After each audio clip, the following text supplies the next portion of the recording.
MT media Odisha को subscribe करें, bell icon को जरूर दबाएं। तरफ जो उजाला दिखाई देता है उन्हीं के नूर का जलवा दिखाई देता है कुर्बे हक के कई रास्ते मगर वाली नबी का रास्ता सीधा दिखाई देता है, नबी का रास्ता सीधा दिखाई देता है। आका का रास्ता ही पे चलना पड़ेगा। अब न आदम अलैहिस्सलाम का रास्ता अल्लाह को महबूब है, ना अल्लाह ने उसे अब खोल रखा है, उसके भी बंद कर दिया अल्लाह ने। शीश अलैहिस्सलाम, हूद अलैहिस्सलाम, लूत अलैहिस्सलाम, अलगर्ज 1 लाख तकरीबन 1,24,000 पैगंबरों के रास्ते को अल्लाह ने कुरान उतार कर और नबी आखिर ज़मा हजरत मोहम्मद मुस्तफ़ा सल्लल्लाहु अलैहि वसल्लम को मबऊस फरमा करके तमाम अदियान को बंद कर दिया। एक दीन जारी रखा क़यामत तक के लिए, वो है दीन इस्लाम, जिस पर आज पूरा अरब, पूरा अजम, तकरीबन इलाका दीन इस्लाम की तरफ आता जा रहा है। बड़े बड़े शऊर अक्लमंद वो लोग अब समझने लगे हैं कि दीन इस्लाम ही हक है, इस पर चलेगा तो तराही मिलेगी, उससे हटेगा तो कटेगा और जहन्नम के अंदर गिरने का खतरा है। भाइयों, बुजुर्ग और दोस्तों, जिस इस्लाम पे अल्लाह ने हमें कायम रखा है, हम अहद करें कि उस पर मजबूती से जमेंगे। उलमा के बयानात को सुनते जरूर हैं, इधर से सुन के इधर उड़ाते हैं। तय करें कि अब उड़ाएंगे नहीं, अपनी आखिरत की फिक्र हर आदमी को अपने को करना है कि मुझे आका के सामने जवाबदेह होना होगा, अपने रब के सामने जवाबदेह होना होगा। उस रब को क्या मुंह दिखाएंगे जिसके हुक्म को आज हम दुनिया में तोड़ रहे हैं, नमाज से मुंह मोड़ रहे हैं, सुन्नत से ताल्लुक तोड़ रहे हैं, कुरान से रिश्ता अपना इनक़िता कर रहे हैं। दोस्तों बुजुर्गों, ये रास्ते हमें जन्नत में ले जाने वाले रास्ते हैं। सहाबे किराम उस पर जमे, उसके बाद वाले जमे। आज तक जो अल्लाह का खौफ दिल में ले लेते हैं, वो मर्द हो या औरत, अल्लाह ताला उनके मकाम मर्तबे को बढ़ा देते हैं, दुनिया में भी इज्जत वाला बना कर लेके जाते हैं, आखिरत में बहुत ऊंचा मकाम है। बहरहाल एक एक सुन्नत को जिंदा करेंगे इंशाअल्लाह। हाथ उठाओ, बेदाढ़ी वाले दाढ़ी रखेंगे इंशाअल्लाह। जी, बेचारा प्राइम मिनिस्टर वो शर्माता नहीं, शर्माता बोलो, लेकिन मुसलमान नौजवान शर्माता। बोलो ईमानदारी से, गलत बोल रहा हूं तो मेरे मुंह में बोलो। मुसलमान नौजवान शर्माता है, एक गैर नहीं शर्माता। मुसलमान कहते हैं दाढ़ी कैसा कर लो, फिर माए बहनें भी मेरी ऐसी हैं बाज़ जगहों में, मेरा बच्चा भी दुनिया देखी से जो दाढ़ी रखेगा। भाई दाढ़ी कितने साल में निकलती है? बोलो ईमानदारी से भाई, 15-16 के बाद निकलती है कि नहीं निकलती? ना उससे पहले निकल जाती है? 15-16 बरस तक भी दुनिया देखी से नहीं। बोलो, आप लोग जरा गौर करो। मेरी माँ, अल्लाह के लिए ये अल्लाह की तरफ से पैदाइशी है, इसको छिंडा देने से, काट देने से कट के खत्म हो जाने वाला नहीं, अल्लाह फिर निकालेंगे, फिर निकलता है, फिर निकलता है। अब जितना हम नाफरमानी के काम करेंगे और इस नूर को जिस कदर छील छील कर गंदगी में डालेंगे, जवाबदेह होना होगा। देंगे कि नहीं? इंसान मोहतरम, उसका एक हर अज़्व मोहतरम है। यहाँ तक कभी कुर्बानी का जानवर ज़िबा किए, अल्लाह के रास्ते में वो कुर्बान हुआ है। बाकी दिनों में तो गोश्त के लिए हम ज़िबा करते हैं, इन दिनों में कुर्बत और तकर्रुब के लिए किया गया है। क्या है कि नहीं? शरीयत का हुक्म क्या है? इतना मकबूल हुआ है वो जानवर कि इतना मुहतरम हो गया है कि उसको खून को भी दफन करो, उसके खुर को भी दफन करो, उसके कान के, उसके चमड़े को, जहां तक मुमकिन हो सकता है उसका अज़्व मुहतरम है, उसको दफन करो। आदमी मुहतरम है, दफन होता है, जलाया जाता है। भाई अल्लाह का कानून क्या है? दफन होगा, जलाया जाएगा। दफन होगा। सुन लो, जो दाढ़ी छील के फेंकते हो, कल जवाब देना पड़ेगा। अल्लाह कहेंगे कि मैंने तो तुझे मुहतरम बनाया था, तेरे तरफ अगर कोई यूं टीप मार दे पूरा चिराग पा हो जाता था, मुझे जलील कर दिया, टीप मार दिए। बोलो होता कि नहीं? तेरे नाखून कटते थे, कहाँ गिरते थे? तूने खुद अपना एहतराम गिराया है। तेरे नबी ने बताया नाखून करो, काटो, जमा करो, बाल काटो, जमा करो। माए बहनें अगर नाखून काटती हैं जमा करें, बाल उसको संवारती है तो उससे निकले हुए बाल को जमा करके दफन करें। इसलिए कि इंसान मोहतरम, उसका एक एक आज़ू मोहतरम है, वो भी दफन होना चाहिए पाक जगह। मेरी माए बहनें क्या करते हैं? शरीयत सीखती नहीं, अपनी बच्चियों को सिखाती नहीं। अब वो मोहतरम चीज को ऐसा बेएहतराम में डालती है कि उस पर फरेफ्ता जिन्नात हो जाते हैं और वो तुम्हारे लिए नुकसानदेह बनते हैं। दफन अगर कर दोगे अल्लाह की हिफाजत में वो चला जाएगा। इसलिए मेरी माँ और बहनों, अपने बालों की हिफाजत करो और उसे दफन करो। आज से तय करो कि अपने संवारने के बाद एक एक बाल को जमा करेंगी और उसे दफन करेंगी, नाखून काटेंगी, दफन करेंगी। आप भी मोहतरम हैं, आपका एक एक आज़ू मोहतरम है, लिहाजा इसका एहतराम दूसरा का कौन करेगा नहीं करेगा कोई जरूरी नहीं। मुझे तो मेरे बदन का एहतराम मुझे पहले करना पड़ेगा। अब मैं ही ना एहतराम करूं। अभी हाफिज बिलाल कह रहे थे कि इसके ऊपर हम उंगलियां लगा रहे हैं कि ऐसा हो गया, वो ऐसा कर दिया, वो फलाना, वो चुलाना। ऐ नजीर क्या टोके दूसरों के ऐबों को, हम तो गर्क रहते हैं अपने ही गुनाहों में।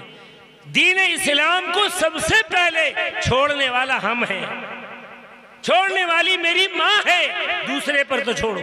अब मालिक ने जब हमें दीन इस्लाम दिया है, हम उससे मुंह मोड़ेंगी तो मालिक का नजर हम पर रहेगा या मालिक भी हमसे मुंह फेर लेगा? बोलो ईमानदारी से। ये कवानीन और ज़वाबित शरीयत के अल्लाह ने उतारा है, नबी ने उस पर अमल किया है, नबी ने सहाबा पर अमल करवाया और ऐसा उन्होंने अमल किया कि उनका सर्टिफिकेट अल्लाह ने कुरान में दे दिया, रज़ियल्लाहु अन्हुम व रज़ू अन्हु, कि वो अल्लाह से राजी हो गए, अल्लाह उनसे राजी। कैसे राजी हुए? उसका फैसला आया, मान लिए। भूखे प्यासे गवारा कर लिया, हलाल रोजी जितनी मिली शुक्र किया। बोलो ईमानदार से, सहाबा किराम से ज्यादा शुक्रगुजार बंदा कौन है? एक सहाबी रसूल हैं, अपनी बीवी को कहते हैं तू भी जन्नती मैं भी जन्नती। बीवी कहती है तुम कैसे सर्टिफिकेट दे देते हो, तुम कैसा सनद दे देते हो, तू भी जन्नती मैं भी जन्नती। कहा कि देख, मेरे जैसे काले भुजंगे आदमी को कोई औरत मिलनी चाहिए थी काली भुजंगी, मैं भी काला तो बीवी काली होनी चाहिए। लेकिन अल्लाह का निजाम, अल्लाह का करम, मेरे जैसे कालो कलोटे को अल्लाह ने खूबसूरत बीवी तेरी शक्ल में अता किया है। खूबसूरत बीवी तेरी शक्ल में अता किया है। अब जब खूबसूरत बीवी मुझे मिली है तो मैं अल्लाह का शुक्र करूंगा कि नहीं करूंगा? भाई नेमत मिलती है तो बंदा शुक्र करता है कि नहीं? नहीं करेगा तो फिर अल्लाह कहता मेरा अजाब बहुत सख्त है। मेरे शुक्रगुजार बंदे बनो। ल इन शकरतुम ल अज़ीदन्नकुम व ल इन कफरतुम इन्ना अज़ाबी लशदीद। अल्लाह कहते हैं मेरे शुक्रगुजार बंदे बनो, ना शुक्र मत बनो। जो मिला जिस अंदाज में मिला, अल्लाह ने चाहा वही मिला। तो शुक्रगुजार बंदे बनोगे तो तुमको और भी ज्यादा दूंगा, बढ़ाऊंगा तुम्हारी नेमत को। वलइन कफरतुम, अगर तुम नाशुक्रे बने तो याद रखो मेरा अजाब बहुत सख्त है। लिहाजा मेरे जैसे काले कलोटे को, तेरे जैसे हसीन और जमील खूबसूरत गोरी बीवी, मौलाना जलाल मरहूम अल्लाह करवट जन्नत नसीब फरमाते थे, अरुआ चावल कहते थे लड़के को चाहिए अरुए चावल जैसी लड़की, यानी गोरी नारी बच्ची। तो बहरहाल उसने कहा, उस साहबी रसूल ने कहा मैं अल्लाह का शुक्रगुजार बंदा हूं, इसलिए कि उससे मेरे मेरे कद से ज्यादा, मेरे मनसब से ज्यादा, मेरे चाहत से ज्यादा अल्लाह ने मुझे नेमत खूबसूरत बीवी की शक्ल में दिया है। मैं शुक्रगुजार हूँ। और अल्लाह के रसूल ने फरमाया जो शुक्रगुजार बंदा बनेगा वो शुक्र के रास्ते से जन्नत चला जाएगा।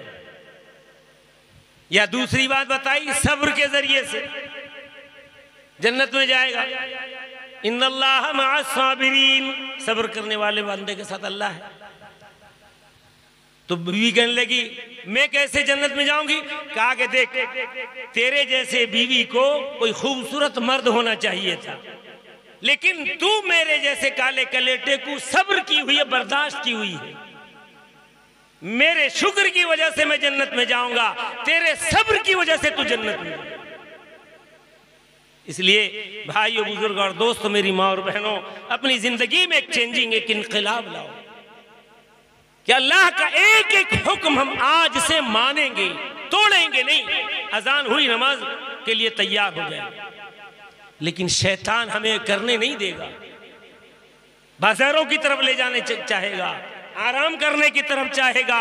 अल्लाह के बंदो, अल्लाह की बंदियों, अगर स्वाक़िअतन तुमको सच्ची मोहब्बत है अल्लाह से, अल्लाह की वो सच्ची मोहब्बत तुम्हें नमाज पे उतारेगी। और ये तय करो कि हमें अल्लाह को मुंह दिखाना है। जब अल्लाह को मुंह दिखाना है तो उसके सामने आपने सजदा किया था? क्या थी तुम्हारी मोहब्बत? उसके बुलावे पे हाजिरी दी थे? नहीं। क्या उम्मीद लेके जा सकते हैं हम कि हमने उसके सामने दुगाना अदा नहीं किया? इस पेशानी को वो चाहा था कि उसी के सामने मेरा बंदा मेरे सामने झुकाए, मेरी बंदी मेरे सामने झुकाए।